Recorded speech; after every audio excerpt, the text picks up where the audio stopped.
이기는 비밀을 가진 성도.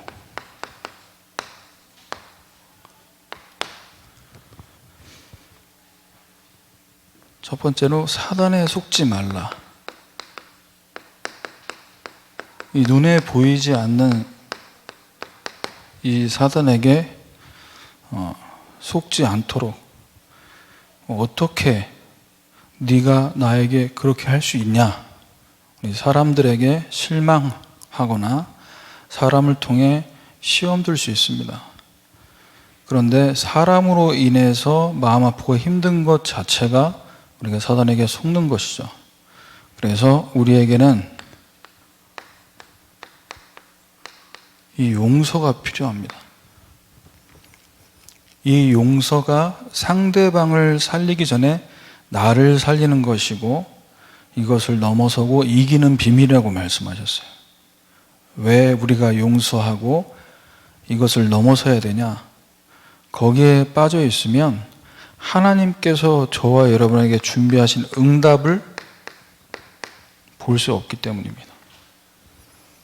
그래서 마귀의 계계에 잡히지 않도록 저와 여러분을 통해 하나님이 하실 세계의 복음화의 응답을 못 보게, 놓치도록 계속해서 마귀는 속이는 겁니다.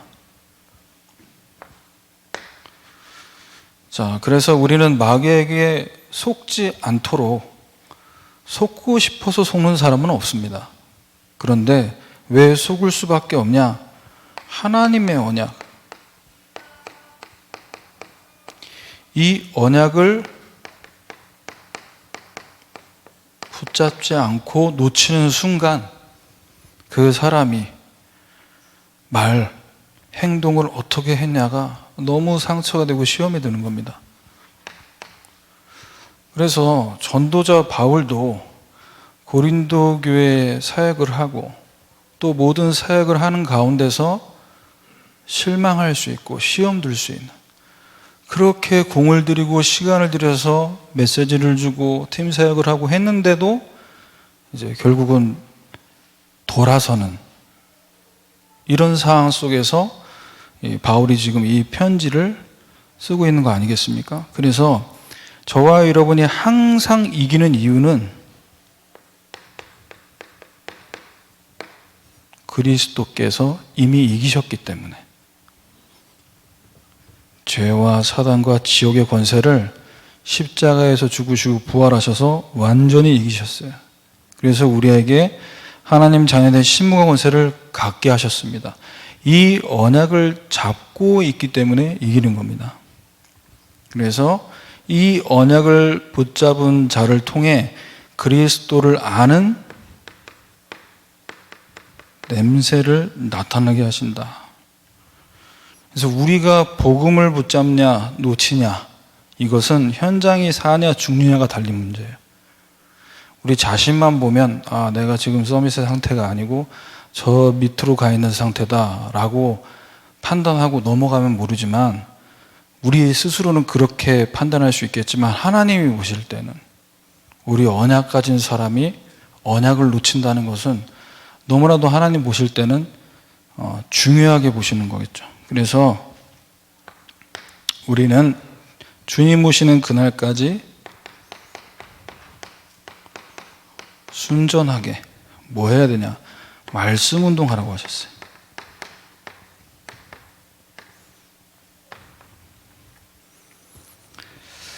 말씀을 주시고 성취하시고 치유하시는, 이게 하나님께서 저와 여러분의 역사하시는 길입니다. 그래서 우리는 뭐만 하지 않으면 하나님께서 계속 역사하시냐? 내 주장, 내 생각을 앞세우지만 않으면. 근데 말씀보다 이것을 앞세우는 순간 어떤 상태가 되면 혼잡해지는 거예요. 이러면 하나님께서 역사하시지 않는다고 했어요. 자, 그래서 오늘 말씀 제목은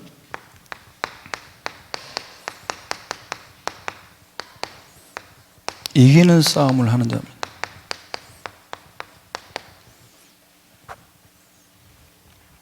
우리가 어떤 스포츠든 간에 이 경기를 할 때요, 반드시 그 경기 이후에는 승자와 패자가 나뉘게 됩니다.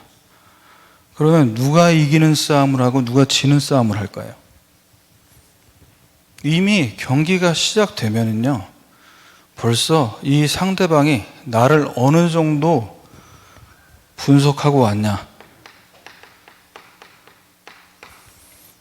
이게 딱 링 위에 올라가는 순간, 경기장에 들어서는 순간 알게 되죠. 그래서 상대가 내가 어디로 공격할지를 이미 다 분석하고 나왔어요. 그러면 당황하는 겁니다. 그러니까 분석을 상대방에 대해서 분석을 어떻게 했냐에 따라서 뭐가 나옵니까?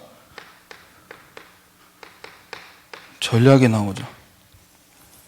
이 상대방 선수는 굉장히 권투 경기를 예를 들어서 말씀드리면요, 굉장히 펀치력은 강하지만 체력이 약하다. 그래서 몇 라운드 이후부터는 저 주먹이 솜방망이다. 그럼 우리가 훈련을 어떻게 해야겠냐? 큰 그림을 그리면서 어떤 전술을 갖고 싸울 건지 나오죠. 그래서 피해 다니자. 힘 빠질 때까지 피해 다니다가 몇 라운드 이후부터는 본격적으로 공격하자. 그래서 분석을 하고 전략을 세우고 전술을 가지고 상대방을 만났을 때 무조건 또 이걸 잘 세운다고 이기는 건 또 아닙니다. 뭐가 돼야 됩니까? 전략을 세운 만큼 이 전략과 전술이 실전에서 실력 발휘를 할 수 있도록 이거와 함께 훈련이 돼야 돼. 어느 순간이 와도 이 펀치를 피하고 칠 수 있는 훈련이 돼야 돼. 그래야 딱 그 실전에 들어갔을 때 뭐가 되는 겁니까? 내 것으로 적용이 되는 거죠. 그래서 저와 여러분에게 신앙생활 하는 데 있어서 이기는 싸움, 지는 싸움이 아니라 이기는 싸움을 하기 위해서는요, 이번 주 강단에서 말씀하신 대로 이길 수밖에 없는 비결이 있는 겁니다. 비결을 갖고 있으면, 비밀을 갖고 있으면 계속 이길 수 있는 거죠. 근데 이 비결을 모르면 열심히 신앙생활하고 열심히 기도하고 헌신도 누구보다 많이 하는데 자꾸 안 되고 어렵고 힘들고. 자, 그래서 우리가 신앙생활하는 데 있어서 싸워야 될 대상이 누군지를 제대로 알아야 됩니다. 적이 누군지를 알아야 되잖아요. 적이 누군지를 알아야 그 다음이 진행이 되죠. 누구하고 싸우는지, 이 사람이 어떤 사람인지. 지금 이 마귀가 어떤 전략을 가지고 저와 여러분을 속이는지 눈에 안 보이지 않습니까? 눈에 안 보이는데 이 안 보이는 존재들과 우리가 어떻게 싸우냐라는 거예요.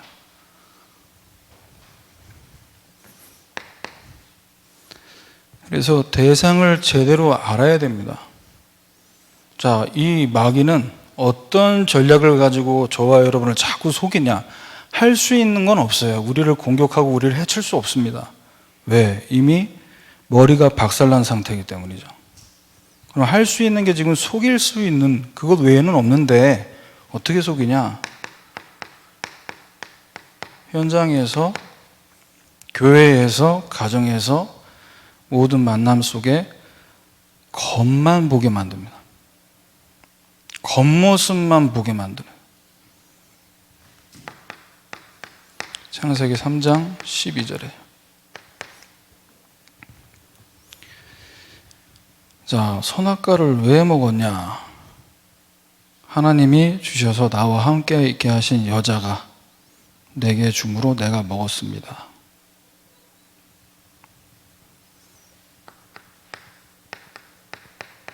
내 잘못이 아니고 지금 난 탓하고 있는 거죠. 자, 13절에 여자는 또 이렇게 얘기합니다. 뱀이 나를 꿰므로 내가 먹었나이다. 동물 탓을 하고 있는 거죠. 뭘 못 봤다는 거, 겉만 보고 있는 거예요. 뱀 속에 있는 사단은 보지 못하는 겁니다. 그래서 고린도후서 2장 11절에 우리가 사탄에 속지 않게 하려 함이라. 우리는 그 계책을 안다라고 얘기했어요. 그 계책을, 그 전략을 안다면 속지 않을 것인데, 그런데 이 마귀의 전략은 뭡니까? 드러난 것만 보고 판단하게 만든다는 겁니다. 그래서 우리는 이 문제 속에 마귀의 전략에 속지 않기 위해서는 뭘 해야 되냐? 반드시 사실을 봐야 되는 거죠. 이 사람이 잘못했습니까? 이 뱀이 나를 먹게 만들었습니까? 아내가 나에게 선악과를 먹게 만든 거 맞습니까? 맞죠. 그런데 사실을 본다는 얘기는 뭡니까? 사람과 그 사람 속에 역사하는 사탄을 구분할 수 있어야 되는 거예요. 근데 이게 구분이 안 되면 그 사람이 미운 겁니다. 그 사람을 원망하는 겁니다. 사람 원망하고 뱀에게 불평하는 것 같습니까? 아니잖아요. 뱀을 원망하는 게 아니잖아요. 이 아내를, 하나님이 주신 이 아내를 하나님 원망하는 거라니까요. 그래서 창세기 3장 15절, 사람과 사탄의 역사를 구분할 수 있으면요, 사람이 나에게 더 이상 원수되지 않아요. 내가 너로 여자와 원수가 되게 하고 네 후손도 여자의 후손과 원수가 되게 하리니. 우리의 원수는 남편이 아닙니다. 우리의 원수는 마귀 사탄이에요. 근데 이걸 구분하지 못하고 자꾸 남편을, 아내를, 자녀를 바라보기 시작하면 죽일 놈, 살릴 놈 되는 겁니다.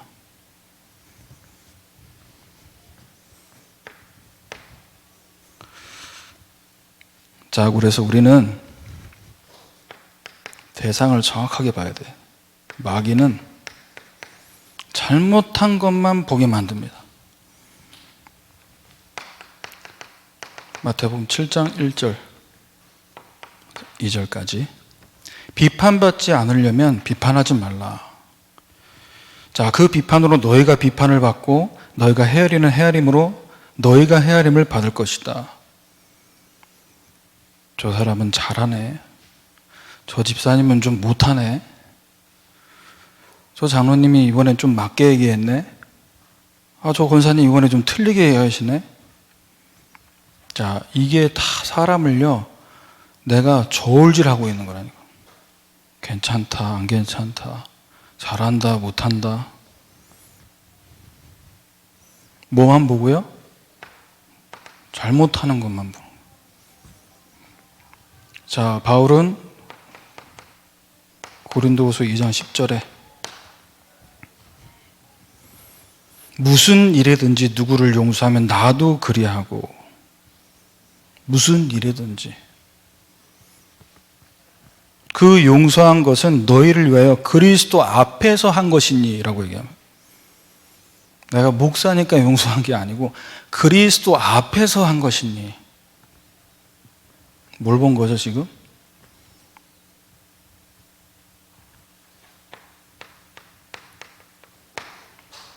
이 용서하는 것이 인간적으로 헤아리고 봐주고 넘어가 준 게 아니라 뭘 본 겁니까?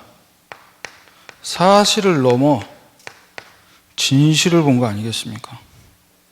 뭐가 진실입니까? 정말 이 잘못한 것만 가지고 얘기하면 우리가 하나님 앞에 섰을 때, 그리스도 앞에 섰을 때 우리가 어떻게 진실해집니까? 나도 죄인이고 당신도 죄인이고 우리 둘 다 용서받은 죄인 아니냐. 거기서 진실한 포럼이 될 수 있는 거 아닐까요? 그런데 누가 누구를 지적하고 누가 누구를 함부로 판단하고 저울질 할 수 있겠냐라는 거예요. 이때 로마서 16장 20절 사탄이 무릎 꿇게 됩니다. 잘못한 사람 없어요. 모든 잘못을 용서받은 죄인들만 있을 뿐입니다. 그러면 문제될 거 하나도 없죠. 나도 용서받은 사람이고 당신도 용서받은 사람이고. 자, 이 마귀는 어떻게 속이고 있습니까? 우리가 일하는데, 사역하는데 장점이 있으면 단점이 있기 마련입니다. 이 단점이 있기에 그 장점이 사실 더 부각되는 걸 수도 있고요. 근데 마귀는 이 단점만 보게 만듭니다. 창세기 37장 11절에 요셉의 단점만 쳐다보고 있었던 형들은 요셉의 꿈내기 할 때마다 어떻게 했어요? 시기하고 미워하고. 자, 그런데 잘난 척으로 보면은 시기가 나올 수밖에 없지만 언약 관점으로 바라볼 때 아버지 야곱은 어떻게 바라봤습니까? 그 말을 간직해 두었더라. 내 아들이 참 꿈이 크구나. 아유, 똑똑한 놈이네. 이게 아니고 어떻게 본 거죠? 하나님이 이 자녀를 서밋으로 쓰시려고 하는구나. 이걸 마음에 간직한 거예요. 그래서 우리는 단점만 볼 것이 아니라 어떻게 해야 됩니까? 바울처럼 고린도전서 4장 15절입니다. 일만 스승은 있으되 그리스도 안에서 일만 스승이 있는데 아버지는 많지 않다라고 얘기해요. 지금 그리스도 안에서 얘기하고 있습니다. 복음 받은 교회, 복음 운동하고 전도 운동하는 교회 단체 안에도 스승은 많은데 아버지는 많지 않다. 그래서 바울은 그리스도 안에서 내가 복음으로 너희를 낳았음이라 라고 얘기합니다. 복음으로 낳으려면 뭐가 있어야 됩니까? 품는 기간이 있어야 돼요. 복음으로 품어야 돼요. 그러면 언제 품어집니까? 진짜 안 품어지는데 목사님. 제가 다 받아주겠는데 저런 거는 도저히 안 품어집니다. 저런 사람은, 저런 말 행동, 저런 스타일은 난 도저히 안 된다. 뭘 봐야 됩니까? 영적 사실을 보셔야 돼요. 이 사람이 말도 안 되는 행동, 그 꼬라지를 보고 판단하면 안 되고, 내 남편, 내 아내가 안 바뀌고 10년, 20년을 살아도 절대 말 안 듣는, 그걸 보면 안 품어지죠. 영적 사실. 마귀에게 속아서, 마귀에게 속을 수밖에 없는 상태예요. 그걸 보면 복음으로 품어줄 수 있는 줄 믿습니다.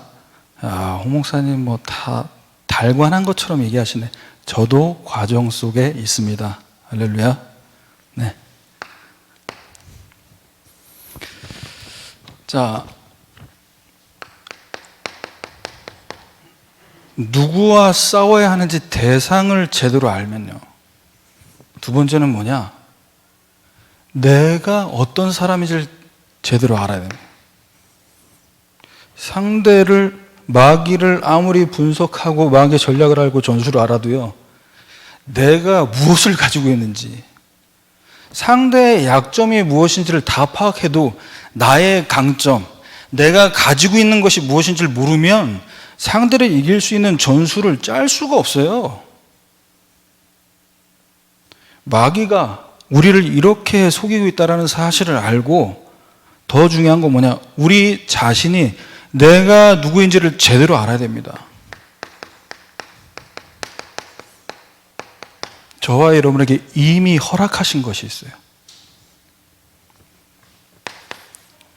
자, 하나님이 다 주셨는데도 마귀는 하나님이 허락하신 것을 못 보도록 뭐만 보게 만드냐? 지금 처해 있는 환경만 보게 만듭니다. 나는 지금 갇혀 있는데, 나는 지금 노예인데, 나는 지금 감옥에 왔는데, 하나님이 저와 여러분에 주신 것, 성령께서 24 함께하고 계십니다.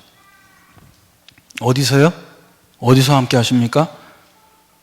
우리 집 안에 안방에? 나는 작은 방에?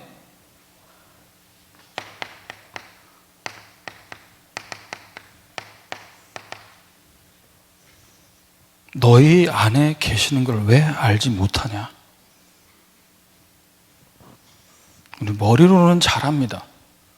그런데 결정적으로 내가 좀 힘들고 어려운 환경에 처해졌을 때는요, 내 안에 성령이 계심이 점이 돼요, 점이.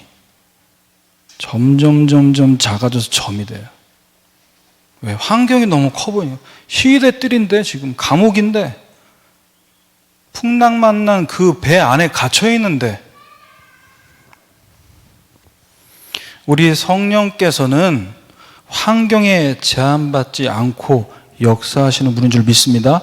시공간을 초월하시잖아요. 이거 갖고 모자랍니까?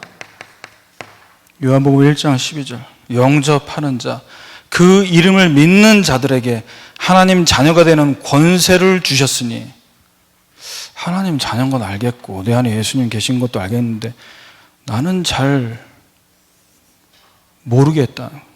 뭘 모른다는 얘기입니까? 안 믿어진다는 거죠. 왜 안 믿어질까요? 영접을 했는데 그 이름이 어떤 이름인지를 몰라요. 예수님을 마음속에 모셨는데 그 예수가 어떤 이름인지를 몰라요. 그러니까 하나도 기억이 안 나는 겁니다. 그분은 그리스도이신 줄 믿습니다. 그래서 영접하고 가만히 있는 게 아니고 그 이름을 믿는 자들,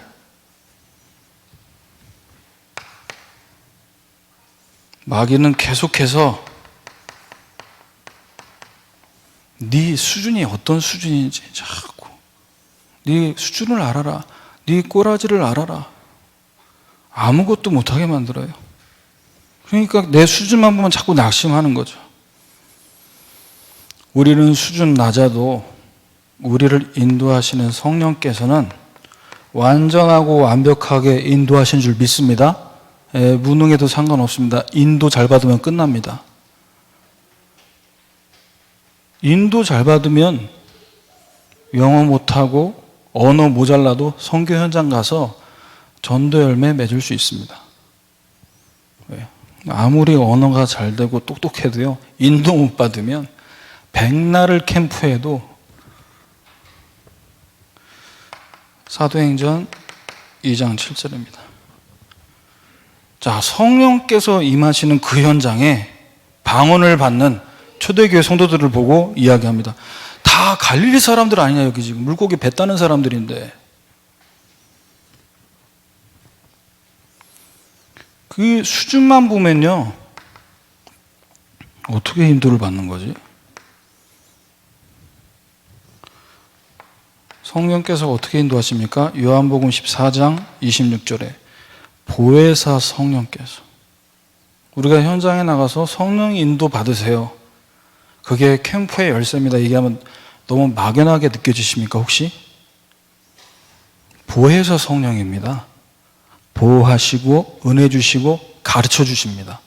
무슨 말 해야 할지, 복음을 어떻게 전해야 할지 생각나게 하십니다. 그래서 성령 인도 받는 것이 가장 정확한 거죠. 우리 자꾸 수준만 보면요, 뭐 저희 다락방 안에 그런 얘기들, 뭐 다락방의 금수저가 누구냐, 다락방 목회자들 가운데 흙수저는 누구냐, 그러면서 이제 우리 그 동기 이제 우리 목사들 얘기하면서 PK, MK는 금수저다. 예. EK까지도 금수저. 목사님 자녀, 선교사님 자녀, 장로님 자녀. 그래서 저는 당당하게 얘기했습니다. 나 흙수저다. 어쩌라고. 그런데 제 아내는 금수저니 은수저니 흙수저니 상관없이 흙수저면 어떠냐, 하나님이 쓰셔야죠. 금수저면 뭐합니까? 장식용인데 주인이 쓰질 않는데. 그래서 장식용으로 있는 금수저 되느니 하나님께서 계속 쓰실 수 있는 흙수저가 되겠노라.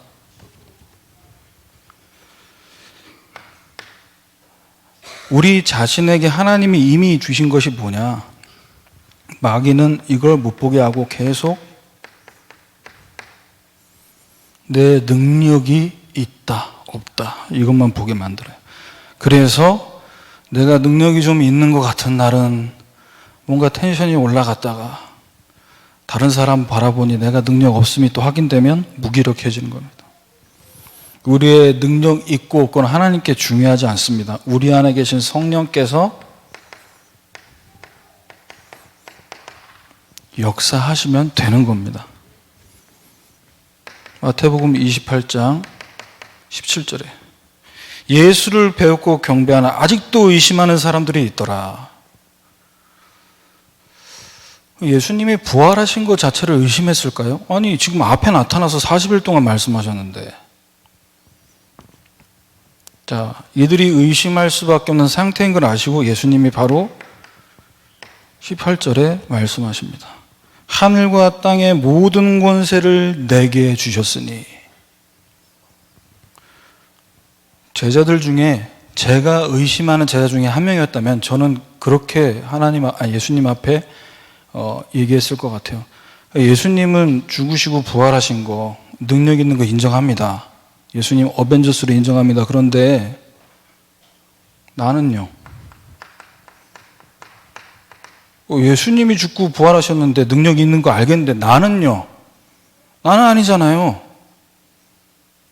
그 예수님이 죽으시고 부활하신 거 나랑 무슨 상관이 있습니까?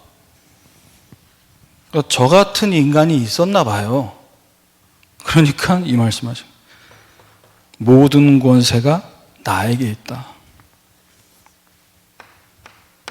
확실하게 종지부를 찍습니다.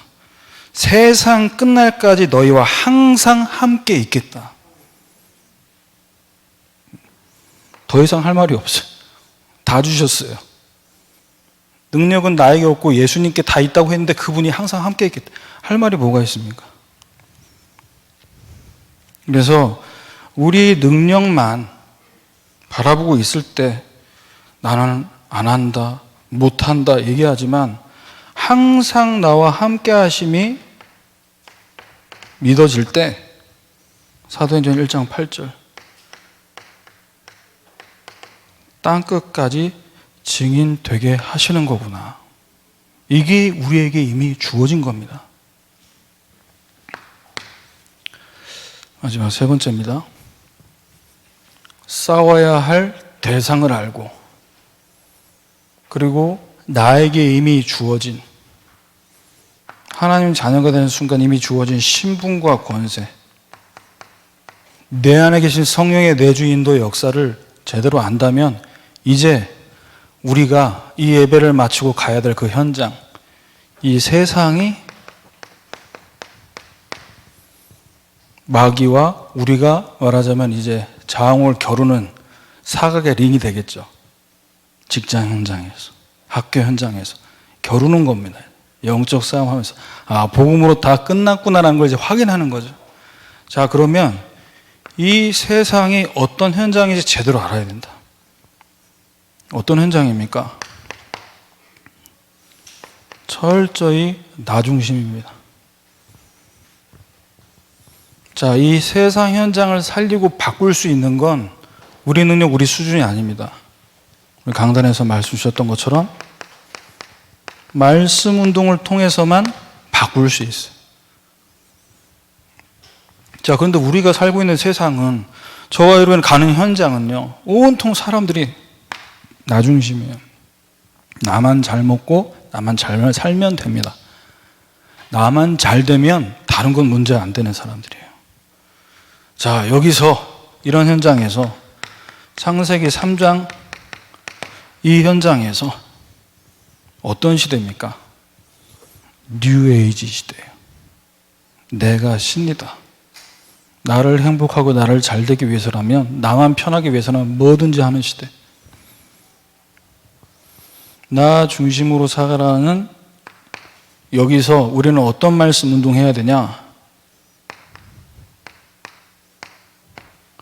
이 복음에 우리의 영혼을 담궈야 돼요. 복음에 우리 영혼이 담겨야 된다니까요. 고린도후서 2장 14절입니다. 항상 우리를 그리스도 안에서 이기게 하시고 그리스도 안에서 이기게 하셨다고 했어요. 내가 복음을 잡아 당기는 게 아니라 복음 안으로 들어가 담기는 겁니다. 언제 담길까요? 우리 영혼이 언제 복음 안에 푹 잠길까요? 바로 복음의 말씀을 듣고 받는 시간입니다. 이때 창세기 3장의 각인이 복음으로 바뀌게 되어 있어요.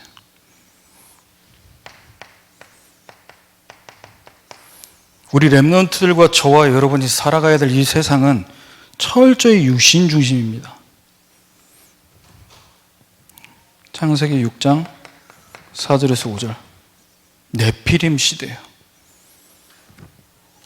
하나님께서 보실 때에 사람의 죄악이, 그 세상에 죄악이 가득함이 마음으로 생각하는 모든 계획이 항상 악할 뿐임을 보셨다라고 얘기합니다. 생각하는 거, 계획하는 거 모든 게 다 악해요. 네피림 시대. 자, 그럼 이런 시대에 살면서 우리 렘넌트들이, 대학 청년들이 무엇을 담아야 됩니까? 우리 마음에 말씀을 담아야 돼요. 영혼이 복음에 잠기고 말씀을 마음에 담고. 고린도후서 2장 15절입니다. 구원받는 자들에게나 망하는 자들에게나 하나님 앞에서 그리스도의 향기니. 사람들에게 그리스도의 향기를 어떻게 나타낼 수 있을까요? 복음 가진 자의 표정과 말과 행동입니다. 저 사람은 무엇을 기준으로 선택하고 판단하고 결정하는지가 그들에게는 향기로 그 냄새가 진동하게 돼 있어요. 그러려면 내 이익, 내 손해, 내 어떤 유익, 그걸 계산하면서 인도받는 게 아닙니다. 어떤 선택과 결정을 하든지 복음에 유익되고 전도에 유익되는 선택을 하려면요, 말씀이 담겨져서 어떤 시간이 있어야 되냐? 이 말씀이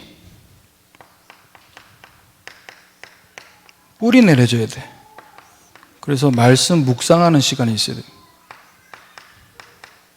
그래서 말씀의 뿌리가 깊게 내려진 만큼 헷갈리지 않고 머리 굴리지 않고 계산하지 않고 말씀 따라서 선택하고 결정하고 인도받게 되어 있어요. 그러면 그 냄새가 불신자들에게, 믿지 않은 자들에게 이제 영향을 주게 되는 겁니다.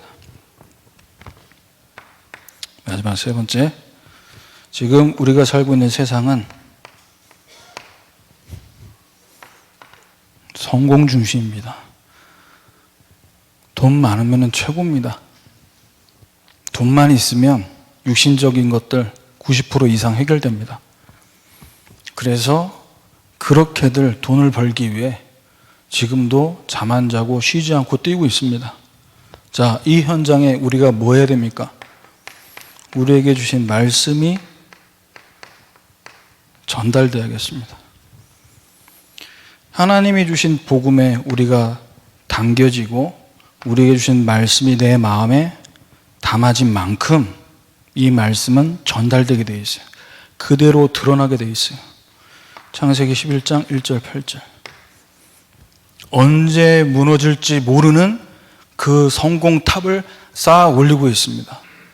본인만 몰라요. 옆에서 볼 때 위태위태 보이거든요. 본인만 모르고 있습니다. 무너지고 있는데, 휘청휘청 되고 있는데 안 보입니다.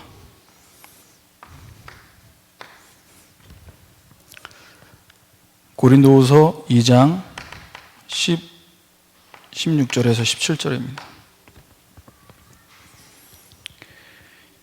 누가 이 일을 감당하리요?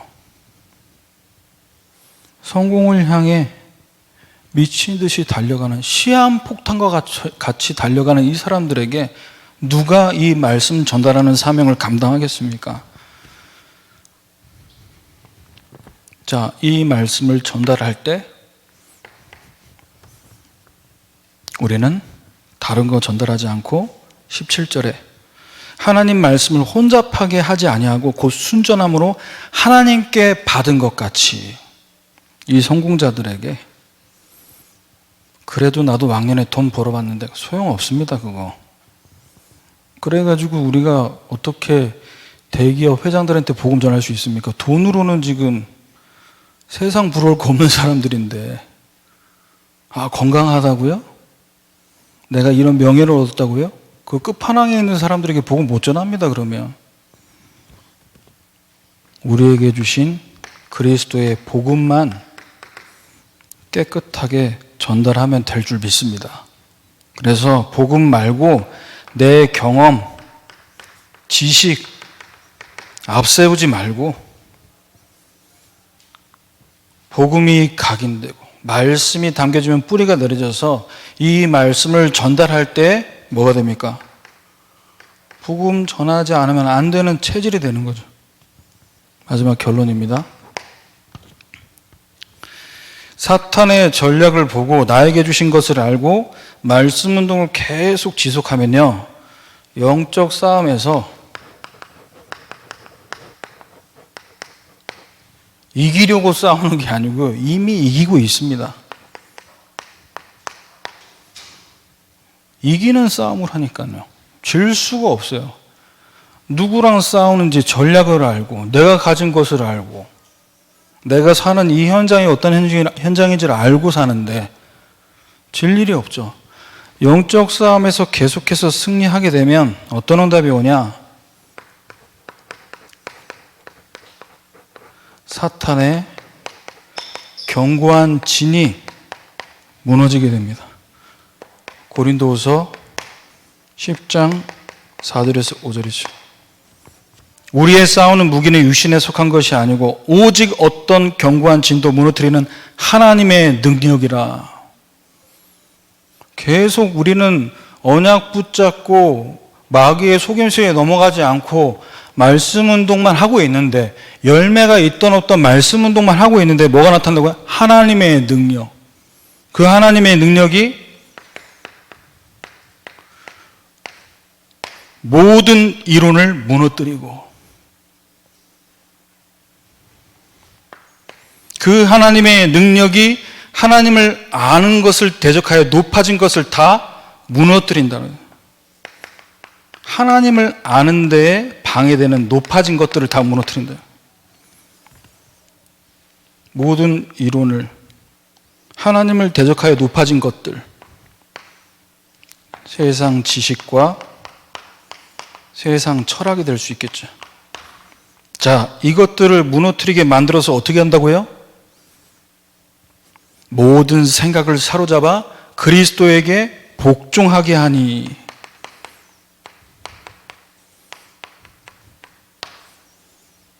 복음 앞에 무릎 꿇게 되는 겁니다. 누가요?